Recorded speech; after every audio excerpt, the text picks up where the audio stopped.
में दुख मिलते हैं ना, ये पाप के कारण मिलते हैं। लोग मारे घूम रहे हैं दुख मिटाने के लिए, सोचते हैं कोई जादू कर दे, कोई टोना कर दे, कोई जंतुर बांध दे, कोई आशीर्वाद दे दे। अरे काहे को पागल हो? यदि तुम अच्छे आचरण करते हो, भगवान नाम जप करते हो, सद धर्म से चलते हो, तो तुम्हें किसी से आशीर्वाद मांगने की जरूरत नहीं। बात मान लीजिए, प्रार्थना मान लीजिए। दिखावे में लाखों लोग अपने जीवन को नष्ट करने के लिए तैयार हैं। ये माया का ही तो दिखावा है, जिसमें जन्म के जन्म हमारे नष्ट होते जा रहे हैं। सत्य मार्ग को क्यों नहीं पकड़ते हो? किसी के आशीर्वाद की जरूरत नहीं आपको आनंद प्राप्ति के लिए। आप आनंद के बच्चा हो, आनंद स्वरूप हो। जिनसे आशीर्वाद मांगते हो उनके अंदर जो आत्म तत्व बैठा है वो तुम्हारे अंदर बैठा है। वही संपूर्ण आनंद लिए तुम्हारे अंदर बैठा है। तुम्हें किसी से गिगियाने की जरूरत नहीं। बस तुम अपने स्वरूप को नहीं पहचान पा रहे हो, अपनी शक्ति को जागृत नहीं कर पा रहे हो, इसलिए तुम दौड़े घूम रहे हो। भागने की जरूरत नहीं है। सत्संग सुनो, उसे अपने आचरण में उतारो। ये बात आप कागज में लिख लो, चाहे दिमाग में लिख लो। जब तक आपके आचरण शुद्ध नहीं होंगे, जब तक आप भजन नहीं करोगे, जब तक आप दूसरों को सुख नहीं दोगे, मन वचन कर्म से किसी को भी दुख नहीं पहुंचाना, तब तक आप भागे। और यहां से लेकर ब्रह्मलोक तक अगर आपको सुख मिल जाए तो बता देना। आ ब्रह्म भुवनान लोकान पुनरावर्तिनो, अर्जुन यहां सुख मिलने वाला है। आ ब्रह्म स्तंभ पर्यंतम सर्वम मायामयम जगत, यहां सुख मिलने वाला है। अगर सुख सिंधु भगवान का भजन नहीं करेंगे, बैठ के अपने घर में बैठकर आधा घंटा भजन नहीं करेंगे, मारे घूम रहे हैं, सोच रहे हैं ये भगवान का अवतार है, हमारा कल्याण हो जाएगा। ए भाई, जब भगवान वास्तविक अवतार लिए और जो भजन नहीं किए उनका भी कल्याण नहीं हुआ। भगवान के अवतार के समय हम भी रहे होंगे कहीं ना कहीं, किसी जीव जंतु की कल्याण हुआ क्या? अब भजन करोगे तो कल्याण हो जाएगा। हमारी बात मान लो। बार बार आपको कभी कड़वे शब्दों में, कभी मीठे शब्दों में बताते हैं, ए भाई, बचपन से भगवान के मार्ग में लगे हुए हैं। हमको अपना कर्म भोगना पड़ रहा है। जो शरीर रचना के समय रचा गया था, वो सुखद या दुखद कर्म भोगना पड़ा। रामकृष्ण परमहंस जी के कैंसर था, भाई जी हनुमान प्रसाद पोद्दार जी के उदर में कैंसर था, बड़े बड़े महापुरुषों को भोगना पड़ा। तो प्रारब्ध को भोग लो। ये भोगने की सामर्थ्य नाम जप से आ जाएगी, और नाम जप करके जन्म मरण के चक्र से मुक्त हो जाओ। मान लो मेरी बात। क्या वृंदावन की परम पावन रज से बढ़कर त्रिभुवन में कोई रज है? इस रज में बैठकर तुम्हें आनंद नहीं मिल रहा तो कहां मिलेगा तुम्हें? क्या भगवान नाम से बढ़कर कोई अमोघ शक्ति है जो भगवान को अधीन कर सके? सुमिर पवन सुत पावन नामू अपने बस कर राखे रामू। लेकिन समझ में नहीं आता।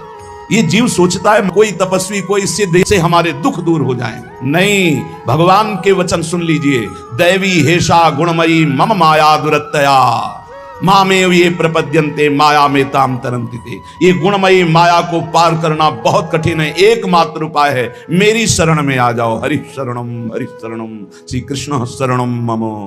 जब तक प्रभु की शरण में नहीं, तब तक माया मुक्त। पर समझ में नहीं आता। लोगों को ऐसा लगता है मैं जाऊंगा, आशीर्वाद मिलेगा, मैं सिद्ध हो जाऊंगा, सब दुख नष्ट हो जाएंगे। आप समझो, हमारी प्रार्थना को समझो। हम अंदर से पीड़ित होकर बोल रहे, आप लोग समझते नहीं हो। भगवान का भजन किए बिना कहीं भी भाग के चले जाओ, आपको शांति नहीं मिलेगी प्यारे। और घर में बैठकर यदि भजन करोगे तो घर तीर्थ हो जाएगा। घर में भगवान पधारेंगे, आप आनंदित हो जाओगे। संत संग का फल होता है भागना, मिट जाना। सत्संगति संस्कृति कर अंता। ये जो जन्म मरण का भागना, ये मिट जाएगा। ये छोटे मोटे भागने से, शब्द सुना, मनन किया, आचरण में लग गए। कभी महीना 2 महीना में अगर संयोग बना तो हम बैठ के सत्संग सुन रहे हैं, नहीं तो हमारे पास यंत्र है, हम रोज उससे नवीन उत्साह प्राप्त करें भगवत मार्ग में चलने का। जब मिले तब दर्शन कर लिए, नहीं तो हम उनकी आज्ञा पर चल रहे हैं, तो हमारा सदैव सानिध्य है। भागने की जरूरत नहीं भाई, नहीं। थोड़ा चैन लो, थोड़ा शांति लो। भागने की जरूरत नहीं है। अंदर से भगवान को सुमिरन करने की जरूरत है।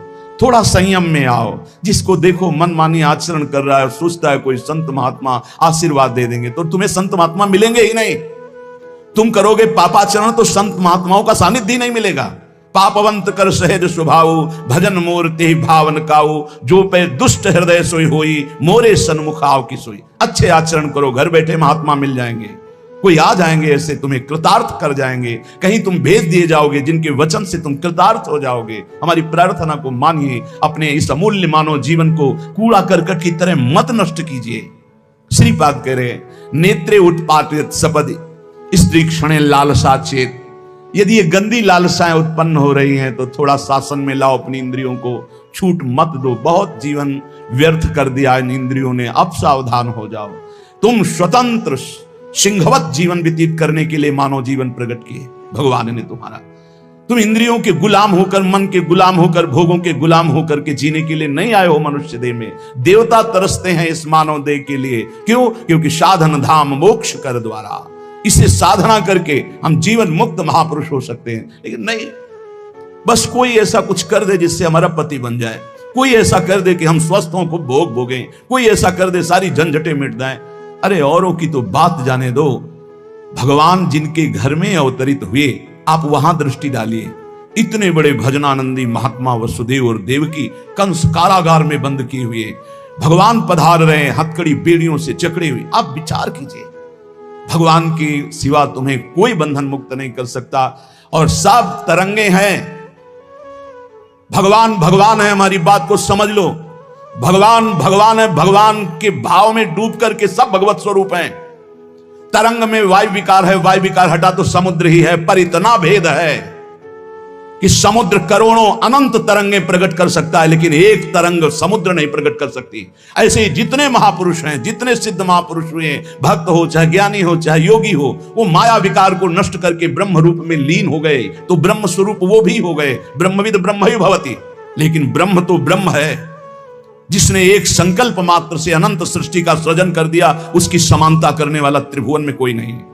तो उन्हीं भगवान की, चाहे निराकार मानो, साकार मानो, सगुण मानो, निर्गुण मानो, उन्हीं भगवान की शरण में जाने के लिए सब संत महात्मा, और जो भगवान की शरण से अलग करके अपने को भगवान माने, तो हमें लगता है फिर बचना चाहिए ऐसे भगवानों से, जो अपने वचन से, अपने आचरण से, अपनी हृदय की भावनाओं से जीवों के माया जनित आकर्षण को नष्ट करके श्री भगवान से प्रीति करावे। उसे संत कहते हैं, उसे ब्रह्मर्षि कहते हैं, उसे महात्मा कहते हैं, उसे भक्त कहते हैं। शास्त्र उठा के देख लो, ब्रह्म स्वरूप हो गए हैं। दूसरों ने अनुभव किया कि साक्षात ब्रह्म है, लेकिन वो जब बोले तो अपने को ब्रह्म नहीं बोले। गोस्वामी तुलसीदास जी साक्षात भगवान के स्वरूप हो चुके। वो क्या कह रहे हैं? जो मैं अपने अवगुण कहूं, बाढ़े कथा पार नहीं लाऊं, ताते मैं कछु अलप बखाने, थोड़े महू समझे सयाने। कह रहे मैं अपने अवगुणों की यदि कथा कहूं तो ग्रंथ भर जाएगा। थोड़े बता दिए हैं कि मैं अवगुणी हूं, इसमें जो विवेकी जन है वो समझ पाएंगे मेरी बात को। क्या समझ पाएंगे? कि भगवान की शरण में जाने से जीव भगवत स्वरूप हो जाता है। गोस्वामी जी भगवत स्वरूप है, सामने भगवान बैठे हुए सबरी माता का स्तवन कर रहे हैं नवधा भक्ति के द्वारा। और सबरी जी ऐसा कह रहे, अधम ते अधम, अधम अति नारी, तिनमा मैं मति मंद अघारी। ये है महापुरुष।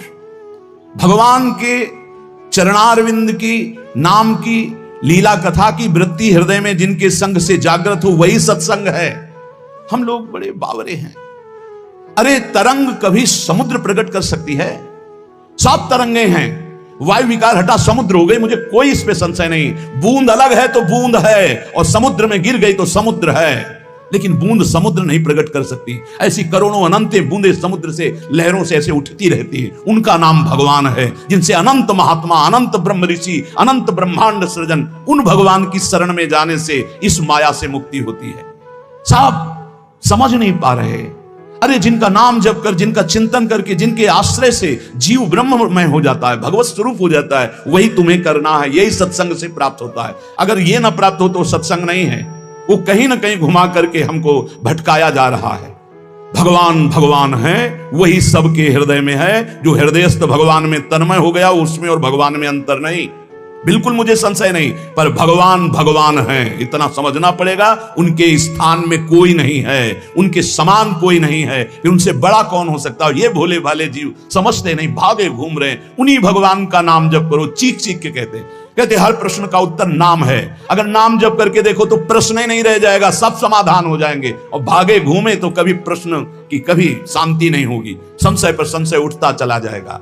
श्रीपाद कह रहे हैं, यदि हमारी इंद्रियां कुमार्गगामी हो रही तो हमें शासन में लेना चाहिए। शासन में नहीं लोगे तो शासन तुम्हें शासन में ले लेगा। दो शासन है, एक है राष्ट्रीय शासन और एक है भागवतिक शासन। भागवतिक शासन जब लेगा तो फिर कोई बचा नहीं सकता, इसलिए अभी अवसर है, निकल चलो निकल चलो। भागने की कहीं जरूरत नहीं, किसी से आशीर्वाद नहीं मिलेगा। कब होगा?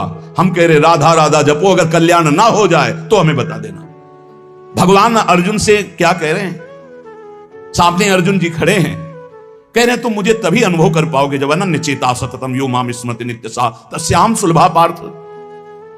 सामने खड़े हो, कह रहे सुलभ नहीं हूं मैं, सुलभ उनके लिए हूं जो मेरा अनन्य भजन करते हैं, अनन्य चिंतन कर। पकड़ ही नहीं पा रहे, लाख सत्संग सुन रहे, पकड़ ही नहीं पा रहे। बिल्कुल नहीं, ऐसे नहीं हो। थोड़ा विवेकवान हो, मनुष्य जीवन मिला है।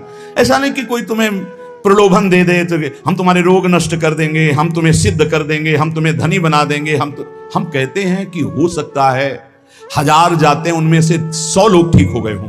कैसे? पूर्व का पुण्य 100 का तुक्का लगा और ठीक हो गए। वो कहते हैं कि मैं कसम खा के कहता हूं मैं ठीक हो गया हूं। हम बिल्कुल 100% मानते ठीक हो गए, लेकिन उसके प्रताप से नहीं, आप अपने पुण्य प्रताप से ठीक हो गए। आपके ठीक होने का समय आ गया है, इसलिए आपका तुक्का लगा, आप गए, यश उसको मिल गया और आपका काम बन गया। हमारी बात को समझो। अपने लोग बहुत शास्त्र सम्मत, बहुत उसको सुलझ कर भगवत मार्ग को चल करके आपको बोल रहे हैं। अगर इन कर्मों को मिटाने के लिए जो हमारे शास्त्र बने हुए हैं उनके सिद्धांत के अनुसार चला जाए तो मिटा दिया जाएगा। लेकिन जब मिटाने की सामर्थ्य आती है तब लगता है अब इसको रख के क्या करेंगे, हमारे को तो प्रभु के पास जाना है, हमें तो दिव्य भाव देह प्राप्त है, हमें अपने स्वामी, अब इस शरीर का क्या करेंगे। तो जैसे सांप अपनी केचुल से संबंध नहीं रखता, ऐसे महापुरुष अपने शरीर से संबंध नहीं रखते। आप हमारी बात को समझ नहीं पा रहे, भटकते घूम रहे हैं, मारे घूम रहे हैं, क्लेश, अशांति, नाना प्रकार के दुख। अरे भाई, भगवान की शरणागति प्रतिपल परमानंद प्रदान करती है। क्यों नहीं शरण में हो जाते? क्या तुम्हारा पांच भौतिक देह नहीं? क्या हमारा पांच भौतिक देह नहीं? क्या तुम भगवान के अंश नहीं? क्या हम भगवान के अंश नहीं? अंतर क्या है? तुम संसार का चिंतन करते हो, भगवान का चिंतन करते हैं, तो क्या तुम भगवान का चिंतन करके नहीं बन सकते महापुरुष? क्या तुम स्वयं ऐसी शक्तियों को जागृत नहीं कर सकते? तुम सो रहे हो, जागो, भागने की जरूरत नहीं।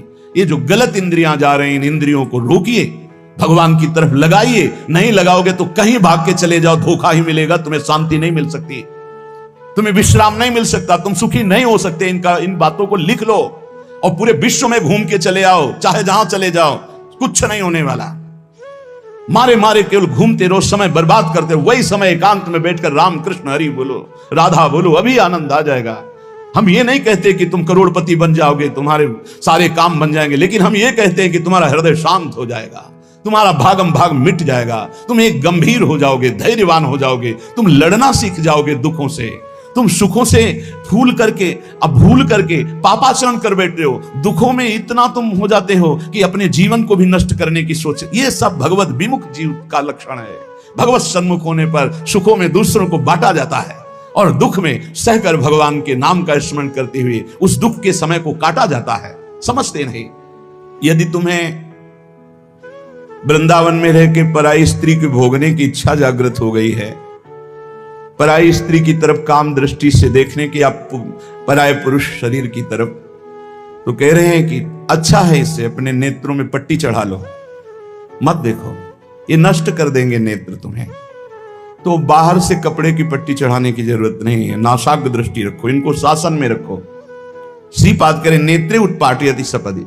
जहां साधक असावधान होता है वहां पश्चाताप उसको होता है, जलन होती है और उसके परमार्थ में विघ्न आ जाता है। इसलिए ब्रह्मा जी ने ऐसी रचना की है कि स्त्री को पुरुष शरीर में आकर्षण, पुरुष को स्त्री शरीर में आकर्षण या भोग बुद्धि से देखना, अपने को इसी को सुधारना है। अगर इसी को सुधार लिया तो परमार्थ पुष्ट हो जाएगा। यदि आपको ज्ञान नहीं रहा हो, आपसे ऐसे पाप बन गए हैं, गुरु पत्नी गामी सबसे महापापों में पहले आता है, फिर आता है जो ब्रह्म ऋषिजन हैं उनकी भार्या, फिर आता है मद्यपान, मदिरापान करना, फिर स्वर्ण की चोरी करना। और जो ऐसे पुरुषों का संगी है वो महापापी, गौ हत्या करना महापाप। ऐसे जो महापापी जन हैं, पाप हो चुके हैं उनसे, अब वो विचार करें कि मेरा कल्याण कैसे हो सकता है, मैं तो महापापी हूं। तो श्रीपाद करें हर जीव को अंतिम सांस तक भगवत प्राप्ति का मार्ग खुला है। बहुत बड़ी बात है, बहुत बड़ी बात है। आज तक भोगना पड़ रहा है गुरुपत्नी गामी का कलंक चंद्रमा जी को, आज तक। ये बड़े बड़े महत् पाप हैं जो लोग नहीं समझते हैं। ये बात समझ लें, पर स्त्री गमन, मदिरापान, द्वित कीड़ा, स्वर्ण चोरी, गुरुपत्नी गामी, ब्रह्म ऋषियों की तरफ, जो उनकी भार्या है उनकी तरफ ये काम भाव से देखना, गौ हत्या ये महत पाप है, ये पाप नष्ट कर देते। भ्रूण हत्या ये सब महत पाप है। अगर ये पाप बन गए हैं जाने अनजाने में जीवन में, और अब हमने सत्संग सुना तो अब हमें प्रायश्चित हो रहा है कि मेरा कल्याण कैसे हो सकता है।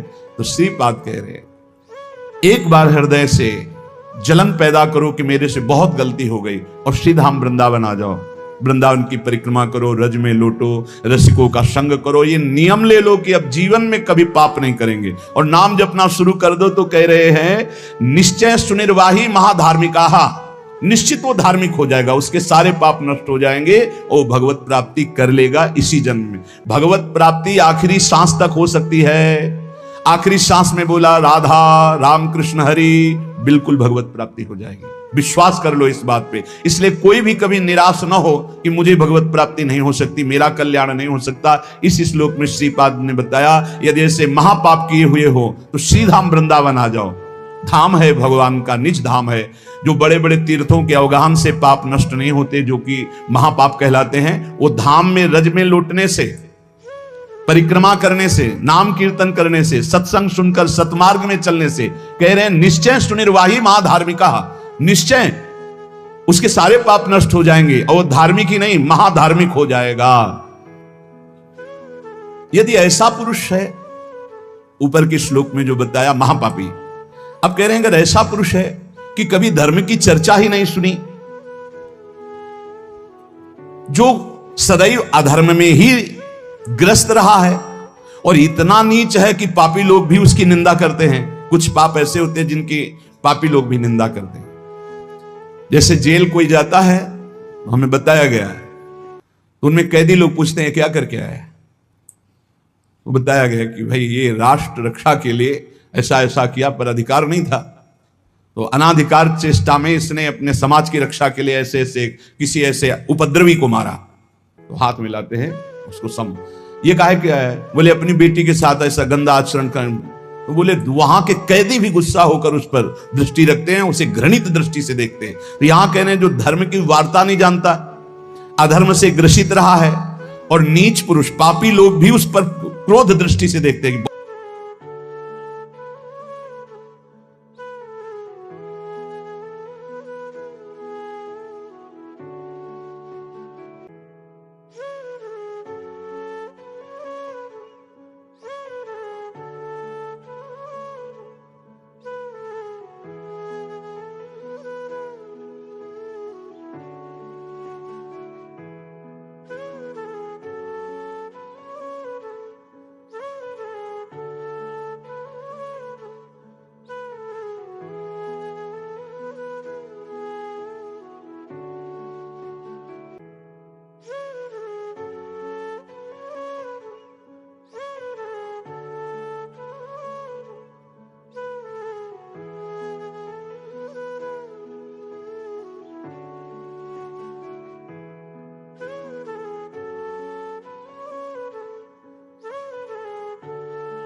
भगवान की शरणागति ही वो बीमा है जो हमसे चूक हो जन अवगुण प्रभु मान न काओ। रात न प्रभु चित चूक किए की करत सुरत सहबार हिए की। हृदय की बात की, हे नाथ मैं आपकी शरण में हूं।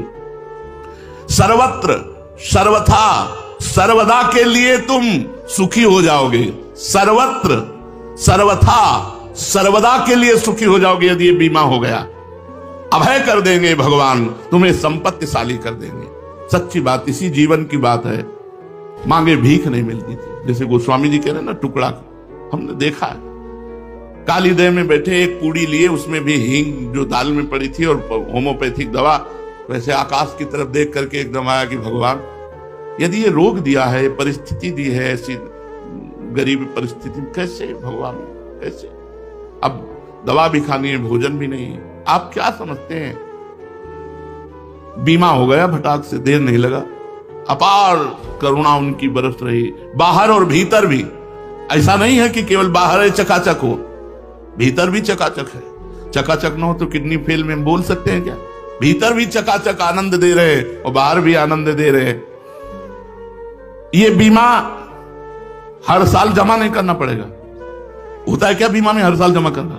होता है? इस बीमा में एक ही बार जमा करना है अपने आप को। देख लो, यहां झूठी बात नहीं चलेगी। तन मन धन सब तेरा, स्वामी सब कुछ है तेरा, तेरा तुझको अर्पण क्या लागे मेरा। यही बीमा है। तो भगवान के प्रति समर्पण कहां है? इस बीमा में हर साल भेंट देनी नहीं होती।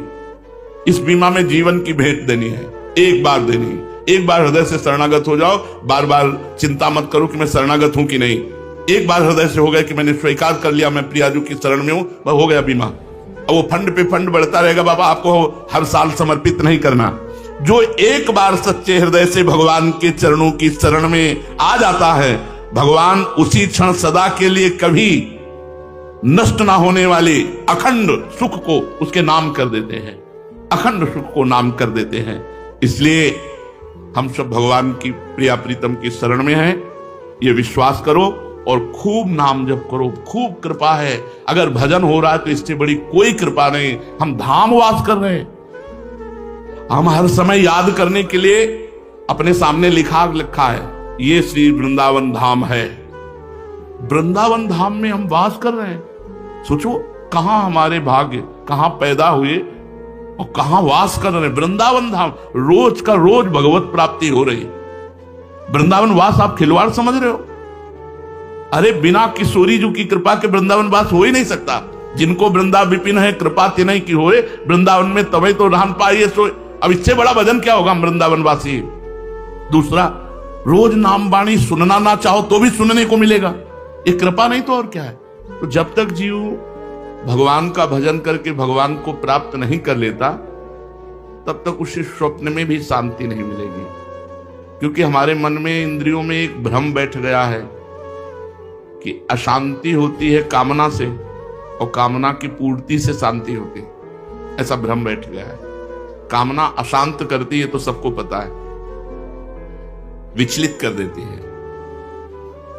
पर कामना के त्याग से शांति मिलती है। भगवान ऐसा कहते हैं, त्यागात शांति अनंतरम। जब हम अपनी कामना का त्याग कर देते हैं तो हमें शांति मिल जाती है। और हमें भ्रम बैठ गया कामना भोगों की हो, हम भोग लें तो शांति। इसलिए नाम जप करते हुए कामनाओं के त्याग की तरफ बढ़ें, कामनाओं की पूर्ति की तरफ नहीं। कभी पूर्ति नहीं हुई आज तक कि संसार में जितने भी मरे सब अभाव में मरे, अभाव लेकर ही गए। पूर्ण तो वही हुआ जिसने भजन किया, जिसने अपने जीवन को भगवान के चरणों में समर्पित करके खूब डट के भजन किया, वही पूर्ण होके गया। नहीं तो यहां से सब अपूर्ण आशा, अपूर्ण कामना, अभावग्रस्त होकर ही मर के गए। जीवन क्षणभंगुर है, अभी है, क्षण भर बाद रहेगा या नहीं पता नहीं। यहां की सभी चीजें यहीं रह जाएंगी। फिर किस मोह में पड़कर इस छोटे से जीवन को आप भगवान के चरणों में समर्पित करके निश्चिंत क्यों नहीं हो जाते, निर्भय क्यों नहीं हो जाते? छोटा सा जीवन है, 70-80 वर्ष, उसमें भी 30, 40, 50 व्यतीत हो गए, पता नहीं 80 तक पहुंचेंगे कि नहीं। विचार करो, इस छोटी सी जिंदगी में तुम कौन सा काम करने आए हो और क्या कर रहे हो। यहां हम आए भगवत प्राप्ति करने, साधन धाम मोक्ष कर द्वारा, मोक्ष प्राप्ति, भगवत प्राप्ति, प्रेम प्राप्ति के लिए। और यहां कर क्या रहे हैं? अपनी इंद्रियों को दुलार, मनमानी आचरण जो हमारी दुर्गति कर दे, जो हमें और पतन के रास्ते में ले जाए। तुम्हारा जीवन सफल तभी होगा जब तुम निरंतर नाम जप करोगे। मृत्यु के भयानक चक्र से तभी तुम छूटोगे जब भगवान की आसक्ति हो जाएगी। शरीर की आसक्ति हटकर भगवान की भगवत आसक्ति हो जाएगी। असल में परम शांति को तुम तभी प्राप्त होगे जब तुम्हें भगवान का साक्षात्कार हो जाएगा।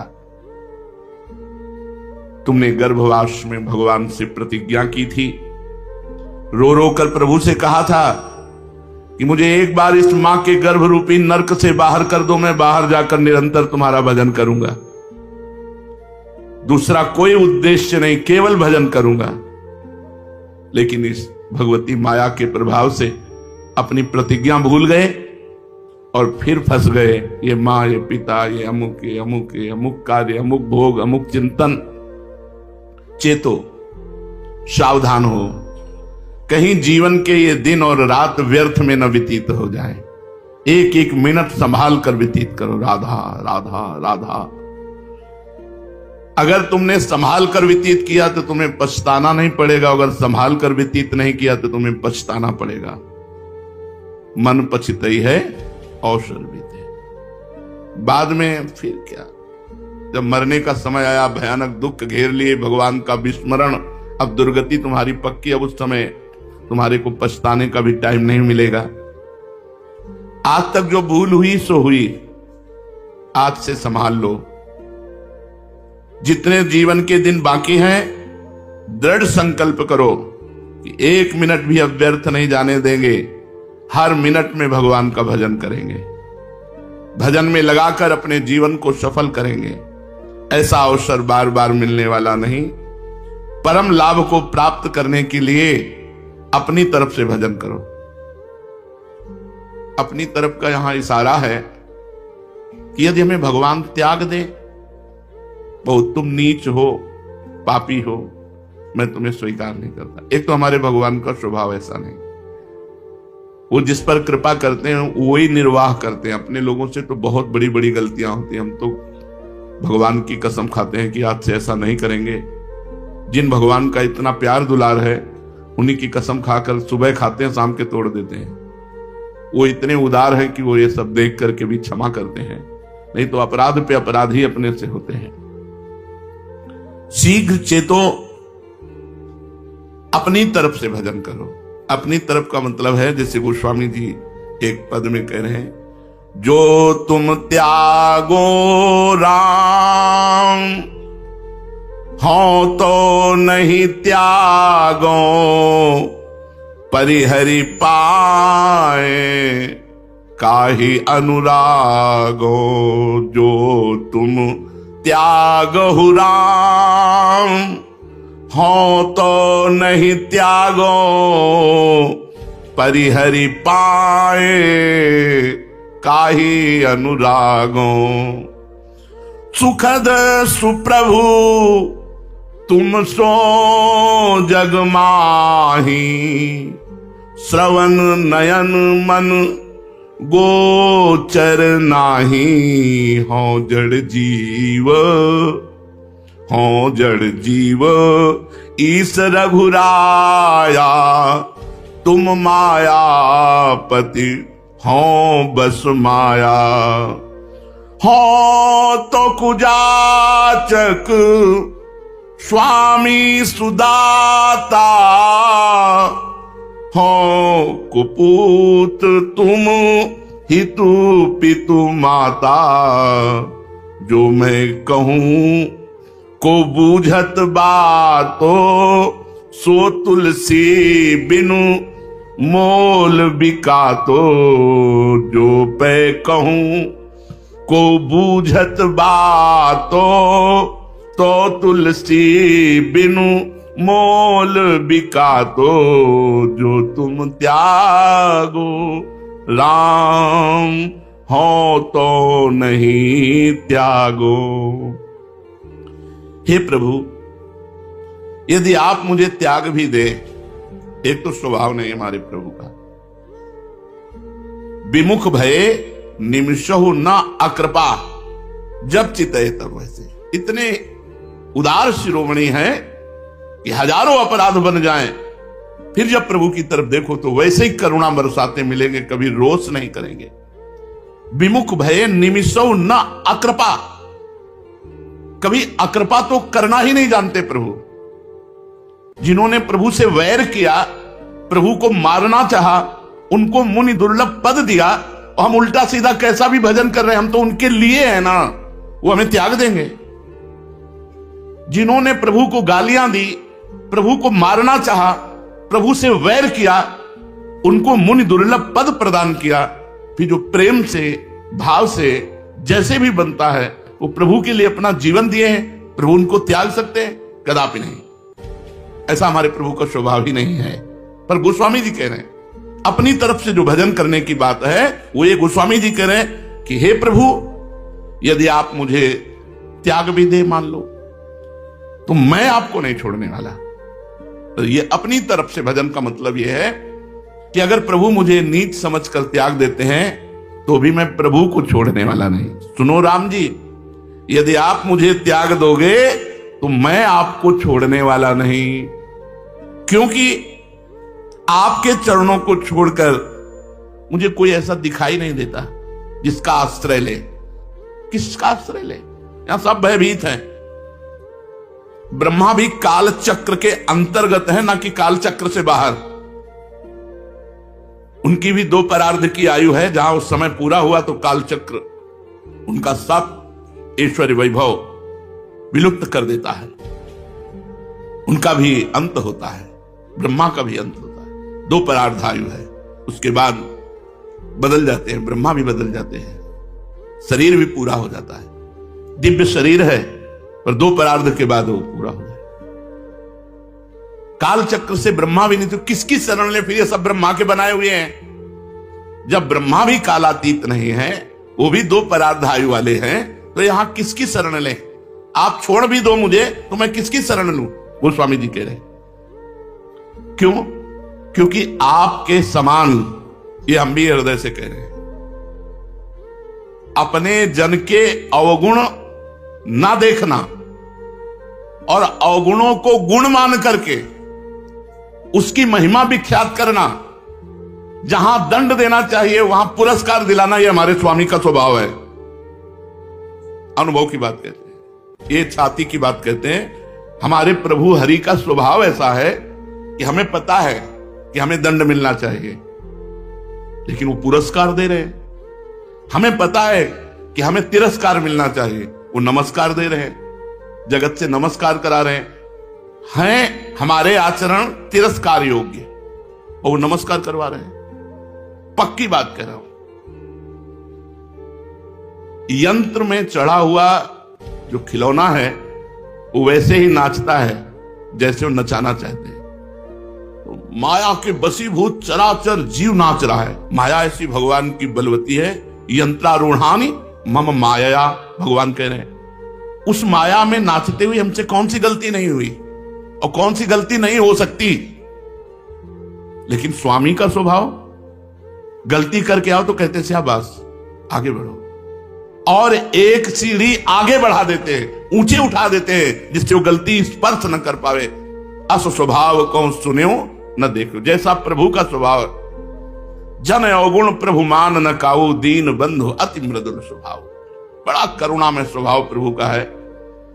तो हे प्रभु, आपके समान सुख देने वाला सुंदर स्वामी इस संसार में आज तक न कानों से सुना है और न देखा है।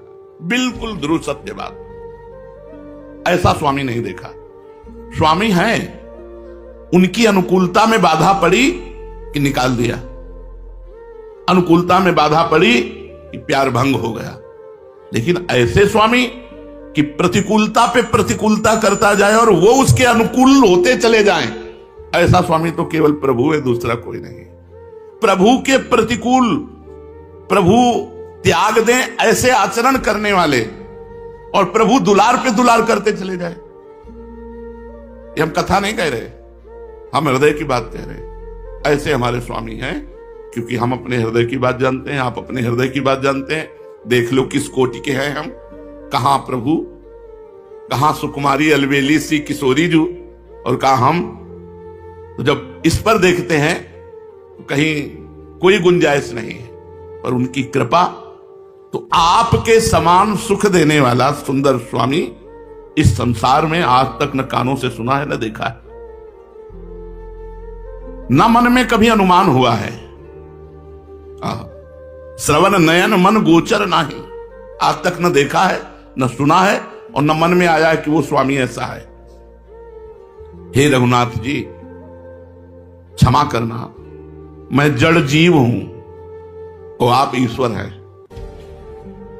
आप माया के स्वामी हैं, माया आपके बस में है और हम माया के बस में हैं। मैं कृतज्ञ हूं, भिखमंगा हूं, आपसे मांगता ही रहूंगा, अपराध करता ही रहूंगा, कृतज्ञ नहीं हूं। आप इतनी कृपा कर रहे हैं कि हमको आपकी कृपा के उसमें कृतज्ञता में डूब जाना चाहिए, लेकिन हम कृतज्ञ हैं। आपकी कृपा हो रही और मैं अपराध पे अपराध विमुख होकर के आपसे आचरण कर रहा हूं। बिल्कुल ध्रुव सत्य बात है इसमें। हमको तो दीन बन करके बह जाना चाहिए आपकी कृपा में, पर हम कृपा के विपरीत आचरण करते हुए भी आपके कहा रहे हैं। भिखमंगा हूं पर आपका, आप उदार स्वामी हो। कुपूत हूं पर आपका, ये खास बात पकड़नी है। कुपूत हूं, हो तो कुजाचक स्वामी सुदाता, हो कपूत तुम हित पितु माता, तुम्हें वो माता पिता तुम्हें। आप हमारे हित करने वाले माता पिता हैं और मैं आपका कुपुत्र हूं। भाव यह है कि पुत्र चाहे जैसा हो प्यारा ही लगता है, यही लगता है कि मेरा लड़का है तो खराब पर मेरा है। तो स्वामी मैं हूं आपका, पर आपके लायक नहीं हूं। तो जैसे मां बाप कुपुत्र का भी हित ही करते हैं, ऐसे मैंने देखा कि आप मेरा हित ही किए, कभी अहित नहीं किए। ऐसे आप सदा सर्वदा मेरा पालन पोषण कर रहे हैं, मेरे भाव का, मेरे शरीर का, मेरे जीवन का। प्रभु ऐसा कोई नहीं है। यदि कहीं कोई भी मेरी बात पूछता कि तुलसीदास तुम कैसे हो, कोई हित दिखाता, तो मैं बिना मोल का बिक जाता, लेकिन किसी ने नहीं पूछा आज तक। आप जैसा स्वामी कोई नहीं है। मुझ सरीखे नीच को कोई रख भी नहीं सकता, अतः मैं सर्वतो भावेन आपको पकड़ लिया, आपको छोड़ने वाला नहीं, आप भले छोड़ दो। ये बात हमें बहुत पक्की लगी। अपनी तरफ से भजन करना है, आप छोड़ दो, समर्थ हो, लेकिन हम आपको विश्वास दिलाते हैं हमारे प्रभु का स्वभाव छोड़ने का नहीं है, कभी नहीं छोड़ सकते। एक बार जिस पर कृपा कर दी, फिर कभी अकृपा उस पर नहीं की। चाहे वो जितना बिगड़ेल हो जाए, समय लगेगा, सुधर के आ जाएगा लाइन पे, पर भगवान की अकृपा नहीं होगी। उसका पालन पोषण दुलार भगवान वैसे ही करेंगे जैसे सच्चाई पर चलने पर करते थे। ऐसे वो कच्चाई पे चलेगा तो भी भगवान का दुलार कृपा प्रसाद वैसे ही उसके ऊपर बरसेगा। इसीलिए उमा राम समान जग माही, गुरु पितु मातु बंधु को नहीं। गुरु भी जब देखता है अनुकूलता का त्याग करके प्रतिकूल मार्ग का अनुसरण करता है, तो दंड विधान कर देते हैं, त्याग कर देते हैं, उसे दूरी कर देते हैं, लेकिन प्रभु नहीं कर सकते। उमा राम समान जग माही, गुरु पितु मातु बंधु को नाही। कोई ऐसा कृपालु नहीं जैसा प्रभु कृपालु है। इसलिए ये अवसर मिले कि ना मिले, हमको अपनी तरफ से भजन करना है। इस बार हमें जीतना है, हमें हारना नहीं। इस बार मुझे जीतना है। इस संसार जीत विषम संसार, कीर्ति जग बिस्तर है। इस विषम संसार में मुझे विजय प्राप्त करनी है। जो पुरुष भगवान का होकर, हम और किसी के नहीं हैं, ये अंदर से बैठा लो केवल प्रभु हमारे हैं, दिमाग में बैठा लो केवल प्रभु हमारे हैं, बैठा लो, कोई और हो तो हटा दो, नहीं धोखा हो जाएगा। मेरे तो गिरधर गोपाल दूसरों न कोई, श्री जी को बैठा लो, बस मेरी श्री जी। आप बताओ है ना ऐसा? जिस दिन से सोचो कि आज से गलत नहीं करेंगे, 1000 बार गलत वैसे ही हो जाएगा। ऐसी विचित्र भगवान की माया है। तो हम लोग देखते हैं ये कि जिस दिन से हम ठानते हैं कि आज से नहीं करेंगे, वो दिमाग में छा जाता है, वो हमको भ्रष्ट कर देता है, वो हमको नष्ट कर देता है। हमारी सामर्थ्य नहीं है, चाहे जितनी कसमें खा लो। वो भीष्म जी नहीं है हम कि भीष्म प्रतिज्ञा की और पार कर गए, सुबह से शाम तक निभ जाए कृपा भगवान की, ऐसे हम कसम खाने वाले हैं, ऐसे हम दृढ़ प्रतिज्ञ हैं। तो भी हमें भगवान का आश्रय छोड़कर अन्य आश्रय नहीं लेना। ये ईमानदारी से बात समझ लो कि हमारे लोगों में बिल्कुल सामर्थ्य नहीं। हम अपनी बात कहते हैं, हम जगह जगह देखा है कि अगर हम संभले हैं तो उनकी कृपा से संभले, नहीं हमारे में सामर्थ्य नहीं खड़े होने की भी। परमार्थ में चलने की तो बात जाने दो, खड़े होने की सामर्थ्य नहीं है। अगर चल रहे तो अंगुली पकड़े हैं और वो चला रहे हैं, बस ऐसे हम देख रहे हैं। हम अपने को देख रहे हैं कि ऐसे पकड़ के चला रहे तो चल रहे, पैर नहीं टिक रहे, पैर फिसल रहे हैं, पर हम गिर इसलिए नहीं रहे कि वो अंगुली पकड़े। बस इतनी बात समझो। भगवान का होकर भोगों की कामना के फंदे से निकला जा सकता है, दूसरा कोई उपाय नहीं। ये भोग ही जन्म मरण का हेतु है। बार बार जन्म, बार बार मरण, बार बार बंधन, आकर्षण संसार का। भगवान के होकर ही भोगों के फंदे से जीव निकल सकता है। ये माया बहुत विचित्र है, कोई कहीं भी सुरक्षित नहीं है इससे। वही सुरक्षित है जिसकी रक्षा भगवान कर रहे हैं। सीम की चाप सके को उतासु, बड़ रखवार रमापति जासु। बड़े रखवार भगवान जब बरद हस्त रख देते तो नहीं, ये इतनी विचित्र माया है कि किसी को कहीं से भी घसीट सकती है। शिव विरंचिका मोहई को है बपुरान, अस जिय जानी भजी मायापति भगवान। जो भगवान का हो जाता है उसकी कभी शांति भंग नहीं होती। जो भगवान का हो जाता है, ऐसे जगत में माया की सामर्थ्य नहीं कि उसको नष्ट कर सके। झुक सकता है, लड़खड़ा सकता है, लेकिन उसके मार्ग को अवरुद्ध कर सके, ऐसी माया में सामर्थ्य नहीं। मामे वे प्रपद्यन्ते माया में ताम तरंती थे। जो मेरी शरण में आ गया वो माया से तर गया। जिसको भगवान की कृपा का भरोसा है, उनके विधान पर विश्वास है, उसको इस संसार में कोई विचलित या पराजित नहीं कर सकता। जिसको भगवान की कृपा पर भरोसा है, पक्का, अपने आचरणों पे तो नहीं है, अपनी तपस्या साधना। महापुरुषों को देखो चरित्र पढ़ के, अपने देखो चरित्र, अपने चरित्र देखो, महापुरुषों के चरित्र देखो जिन पर कृपा हुई। तो कहीं किसी कोने में नहीं, पर विश्वास है कि भगवान ने मुझे स्वीकार किया है। अगर स्वीकार न किया होता तो ये बानक न बनता। वृंदावन धाम, गुरु जी की शरण, आचार्य की शरण, नाम मंत्र उपासना, ये बानक न बनता। ये बना ही कृपा से है। तो भगवान की कृपा पर विश्वास और भगवान के विधान पर विश्वास। जो विधान हो, अगर हमारे जीवन में विपत्ति आ रही, संकट आ रही, रोग आ रहे हैं, तो बड़ी कृपा है। विश्वास मानो, ये कृपा भगवान से मिला देगी। भगवान के विधान पर विश्वास और भगवान की कृपा पर विश्वास, उसको संसार की कोई भी स्थिति विचलित नहीं कर सकती। जो सांसारिक किसी भी व्यक्ति से और किसी भी पदार्थ से अपनापन नहीं रखता, उसकी जिम्मेवारी भगवान स्वीकार कर लेते हैं। उसके योगक्षेम की चिंता भगवान करने लगते हैं। जो संसार के किसी पदार्थ की परवाह नहीं करता और किसी व्यक्ति से अपनापन नहीं रखता, उसका पूरा ठेका भगवान ले लेते हैं। उसके योगक्षेम का वहन भगवान करने लगते हैं, उसकी चिंता भगवान करने लगते हैं। उसके लिए जो उचित है, हितकर है, आवश्यक है, वो भगवान अपने आप सब विधान कर देते हैं। भगवान स्वयं उसकी रक्षा करते हैं और उसकी आवश्यकता की पूर्ति करते हैं। जो किसी भी वस्तु की परवाह नहीं करता और किसी व्यक्ति से अपनापन नहीं रखता, उसके योगक्षेम का भार भगवान स्वीकार कर लेते हैं।